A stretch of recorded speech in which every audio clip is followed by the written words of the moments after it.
नमस्कार, सत्यहिंदी.com पर आपका स्वागत। मैं हूं शैलेश। बिहार में मतदान की तारीख जैसे जैसे नज़दीक आती जा रही है, चुनावी घमासान तेज होता जा रहा है और ऐसा लग रहा है कि इस बार बीजेपी और एनडीए ने तो अपनी पूरी ताकत झोंक ही दी है, लेकिन तेजस्वी यादव और राहुल गांधी का महागठबंधन भी कहीं पीछे नहीं है और ऐसा लग रहा है कि इस बार दोनों जो है आर पार की लड़ाई लड़ रहे हैं। वैसे एक तीसरे खिलाड़ी भी मैदान में हैं, वो हैं प्रशांत किशोर और उनकी पार्टी जन सुराज पार्टी। इन तीनों के बीच एक लड़ाई और है और वो लड़ाई है कि अपने अपने पुराने जातीय समीकरण को किस तरह से व्यवस्थित रखें। और इसमें सबसे ऊपर है आरजेडी का MY समीकरण, यानी यादव और मुस्लिम, मुस्लिम और यादव। ये समीकरण कैसे एकजुट रहे, खास तौर पे मुस्लिम मतदाताओं में सेंध मारने वाले दो दावेदार इस बार हैं। पिछली बार एक दावेदार था और वो था AIMIM यानी असदुद्दीन ओवैसी की पार्टी, जो कि बिहार में 25 सीटों पर उम्मीदवार खड़ा कर चुकी है। उसमें से 23 जो हैं वो मुसलमान हैं और ये सब मुस्लिम बहुल क्षेत्रों में है। तो इस बार महागठबंधन का पूरा दांव जो है वो मुस्लिम मतदाताओं पर है। उसी दूसरी तरफ प्रशांत किशोर ने पहले ही घोषणा कर दी थी कि वो मुसलमानों को 18% उनकी आबादी के अनुपात में टिकट देंगे। तो ये जो है वो चुनाव का एक बड़ा मुद्दा इस बार और महत्वपूर्ण हो गया है। आरजेडी सुप्रीमो तेजस्वी यादव ने कहा है कि सत्ता में आने पर वो वक्फ कानून को रद्दी के टोकरे में डाल देंगे।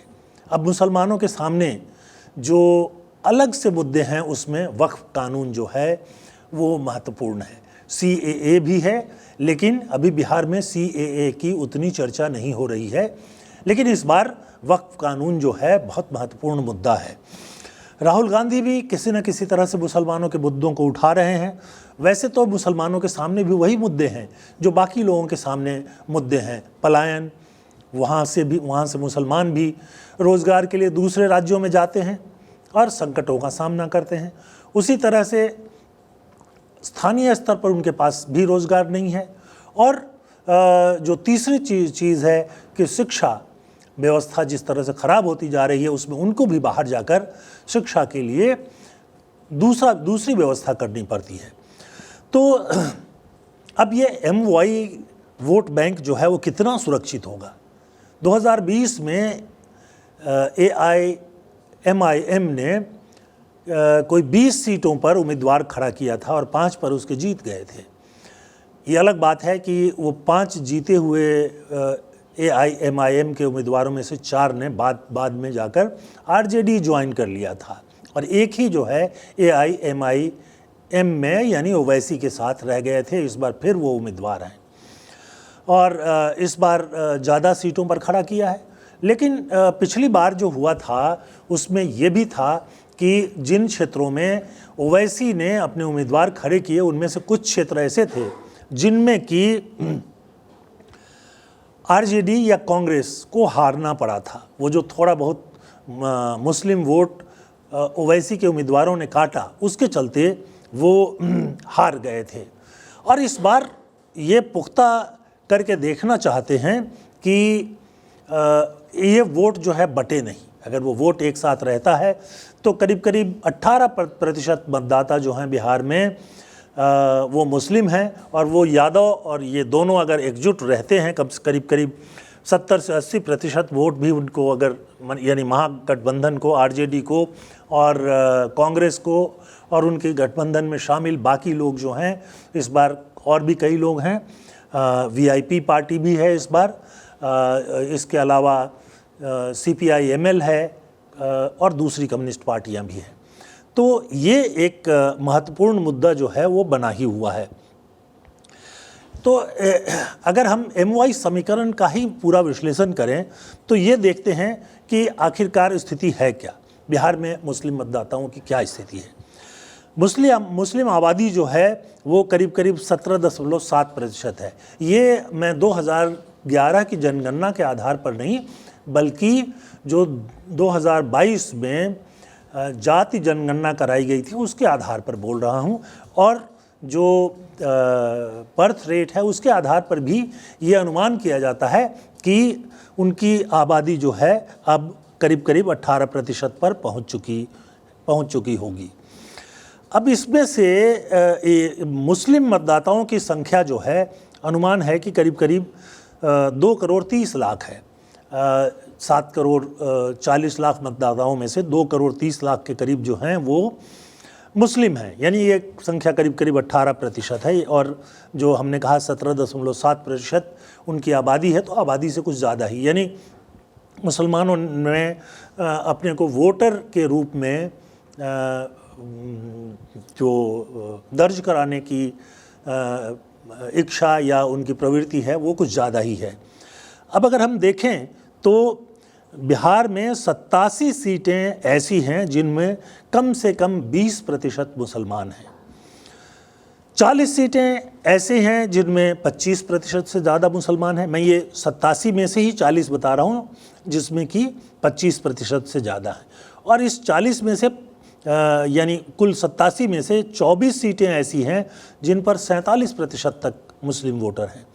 अब उत्तर बिहार में कुछ क्षेत्र ऐसे हैं, उत्तर बिहार और मिथिलांचल में मधुबनी, सीतामढ़ी, पूर्वी चंपारण, ये इनमें मुस्लिम मतदाताओं की संख्या जो है बहुत ज़्यादा है। और 3 ऐसी सीटें हैं जिनमें 68 से 70% तक जो है मुस्लिम मतदाता हैं, और ये हैं आमौर, कोचा धमान और किशनगंज। तो ये तो उनकी आबादी के हिसाब से स्थिति है। और करीब करीब जिनको हम कह रहे हैं कि 24%, जहाँ वो 47% तक उनकी आबादी है, वहाँ पर वो बहुत महत्वपूर्ण हो जाएंगे। अब ये सवाल उठेगा कि वो AIMIM यानी ओवैसी के साथ जाएंगे या फिर जनसुराज के साथ जाएंगे या फिर वो महागठबंधन के साथ बने रहेंगे। हम इस पर आएंगे कि किसने क्या किया है और किनका क्या दावा है, उसके आधार पर मुस्लिम मतदाता किस तरफ जाते हुए दिख रहे हैं, उनका झुकाव किस तरफ दिखाई दे रहा है। ये मैं एक कुछ तथ्य आपके सामने और रखता हूँ कि SIR, ये जो सर्वेक्षण हुआ था मतदाताओं का, जिसको लेकर बड़ा विवाद हुआ और सुप्रीम कोर्ट तक गया, तो SIR ड्राफ्ट में अनुमान है कि करीब करीब 26% मुस्लिम मतदाताओं के नाम कट गए थे। ये योगेंद्र यादव जो सैफोलॉजिस्ट हैं और सामाजिक कार्यकर्ता हैं, जो चुनाव के मुद्दों पर काफ़ी पकड़ रखते हैं, ये उनका कहना है कि करीब करीब 6 लाख मुसलमानों के नाम जो हैं वो कटे थे या उससे ज़्यादा भी हो सकते हैं। फाइनल लिस्ट जो आया उसमें से भी ये माना जा रहा है करीब 1,34,000 मतदाताओं के नाम जो हैं वो काट दिए गए थे। और जहाँ से बहुत ज़्यादा नाम कटे उनमें पूर्णिया, किशनगंज और सीमांचल के जो हैं वो राज्य चुनाव क्षेत्र हैं जहाँ से 9 से 12% मुस्लिम मतदाताओं के नाम काटे गए थे। और ये जाहिर सी बात है कि ये ऐसे ज़िले हैं, ऐसे ज़िलों में 9 से 12% तक कटे हैं जहाँ पर कि मुस्लिम आबादी 40 से 68 या 70% तक है। अब सवाल ये उठता है कि आखिरकार मुसलमान किसके साथ जाएंगे। लंबे समय से माना जाता है कि MOI समीकरण के चलते, यानी ये समीकरण 1990 में लालू प्रसाद यादव ने बनाया था, और उसके बाद से माना जाता है कि मुस्लिम आम तौर पर RJD के साथ रहते हैं।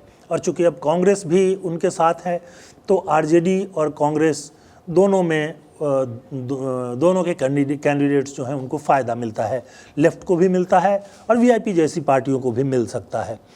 तो अब देखते हैं कि जो मुस्लिम मतदाता हैं उनको रुझाने के लिए किसने कितने टिकट दिए हैं।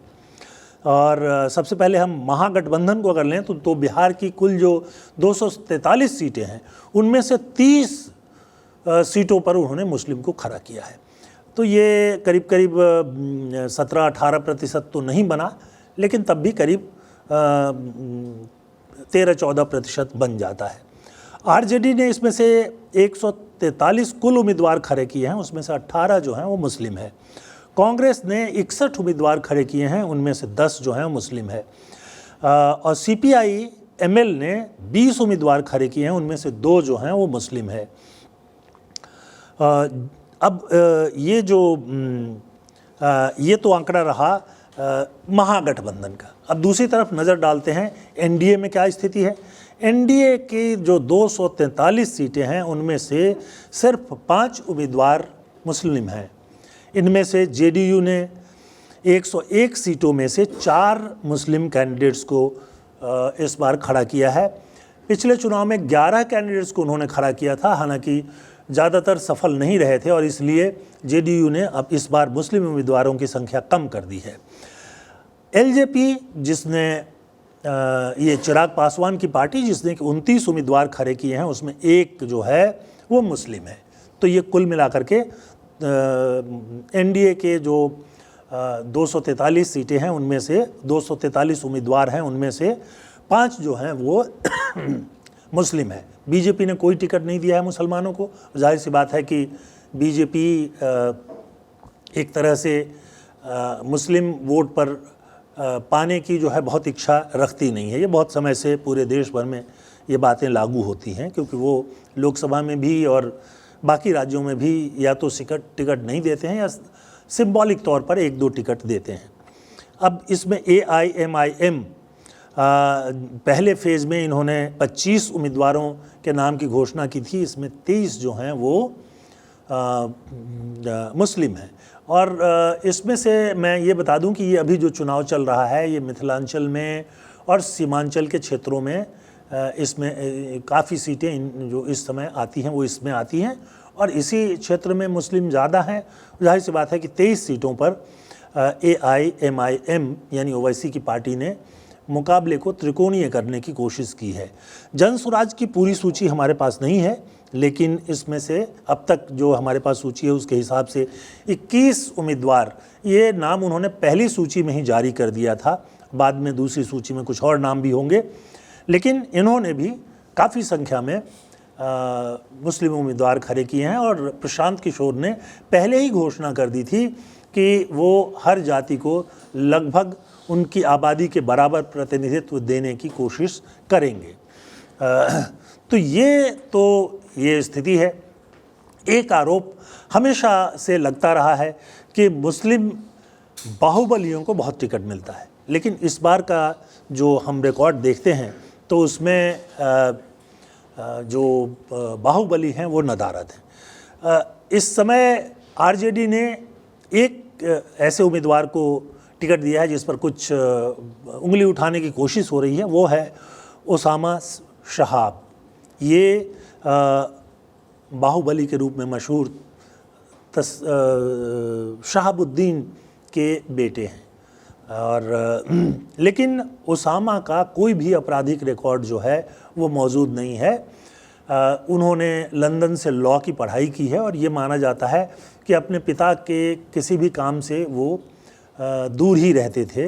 दिल्ली में उन्होंने हाई स्कूल के बाद पढ़ाई जो है वो दिल्ली में की, उसके बाद वो लंदन चले गए थे और चुनाव आयोग को जो उन्होंने घोषणा पत्र दिया है उसमें बताया है कि उन्होंने LLB किया है लंदन के किसी कॉलेज या यूनिवर्सिटी से। वो नाम सामने नहीं है।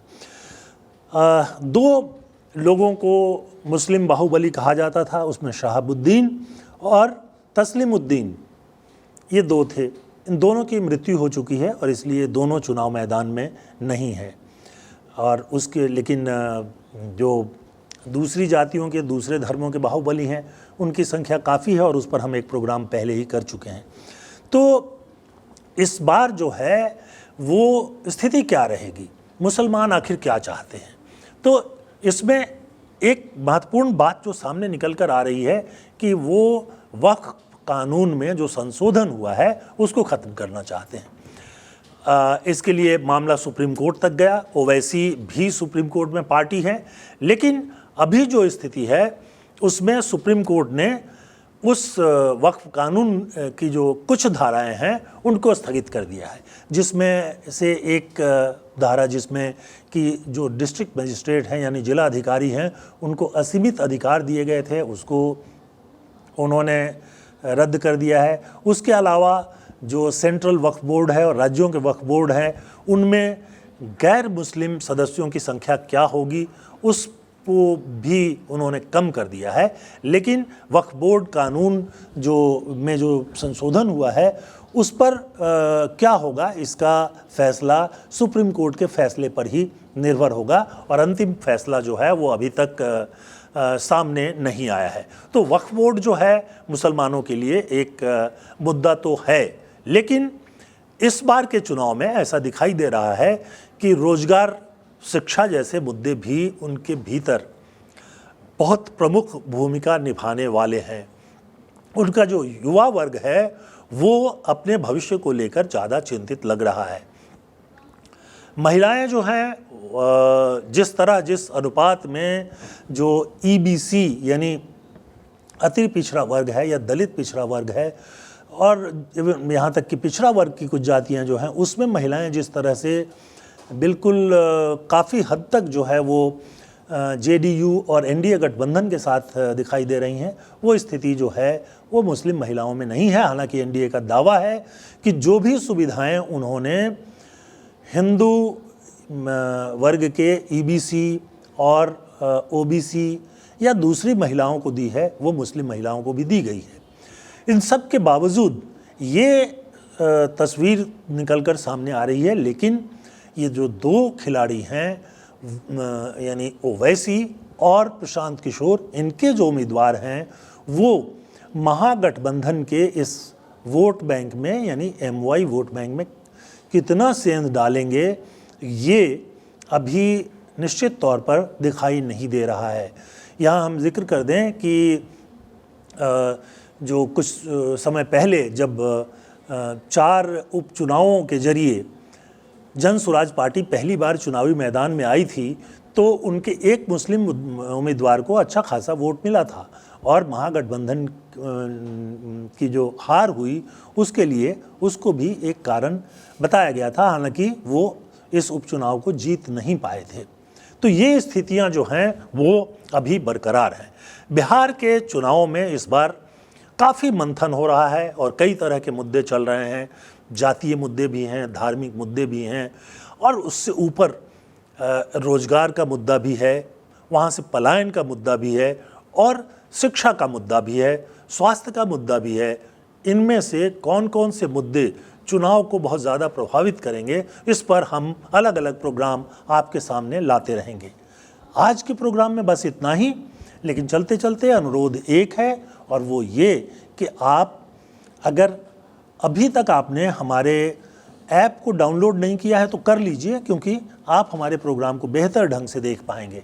अगर आपने बेल आइकॉन को नहीं बजाया है तो कृपया घंटी दबा दीजिए ताकि आपको हर नए प्रोग्राम की सूचना तुरंत मिल जाए। प्रोग्राम को लाइक कीजिए, फॉरवर्ड कीजिए और कमेंट सेक्शन में जाकर अपनी राय भी ज़रूर दीजिए। चाहे आप हमसे अलग राय रखते हों तब भी अपनी राय हमें ज़रूर बताइए, वो हमारे लिए एक तरह से दिशा निर्देश का काम करते हैं। आज के लिए बहुत बहुत धन्यवाद। नमस्कार।